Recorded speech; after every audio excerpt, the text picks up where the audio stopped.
ఆయన ప్రేమ వదలదండి ఎవరిని. ఆయన ప్రేమ వదలలేదు. నువ్వు ఎంత గాలి వేసినా, నువ్వు ఎంత తిరగబడ్డా, నువ్వెంత లోకంలో కలిసిపోయినా, నువ్వెంత పాపంతో స్నేహం చేసినా, నువ్వెంతగా కృతజ్ఞత లేని వాడిగా మారిపోయినా, నువ్వు ఎంత దేవునికి దూరం అయిపోయినా, దేవుడు నిన్ను వదిలిపెట్టాడు. దేవుడు మిమ్మల్ని నడిపించాడు, మిమ్మల్ని ఎత్తుకున్నాడు, మిమ్మల్ని కౌగిలించాడు, మిమ్మల్ని ప్రేమించాడు, మిమ్మల్ని సహిస్తున్నాడు, మిమ్మల్ని ఓర్చుకుంటున్నాడు. నువ్వెంత దూరంలో ఉన్నావు దేవునికి నీ తల్లిదండ్రులు తెలియపోవచ్చు, పాస్టర్గా నాకు తెలియపోవచ్చు, కానీ దేవుడికి తెలుసు నీవెంత సన్నిహితంగా ఆయనకున్నావు, నీ పరిస్థితి ఆయన ముందు ఎలాగుంది.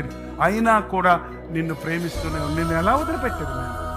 నేను ఎలా వదిలిపెట్టాలి? నీకేం చేయబట్టావు? నేను అందరిలాగా నిన్ను శిక్షించలేనే, అందరిలాగా వదిలేయలేనే.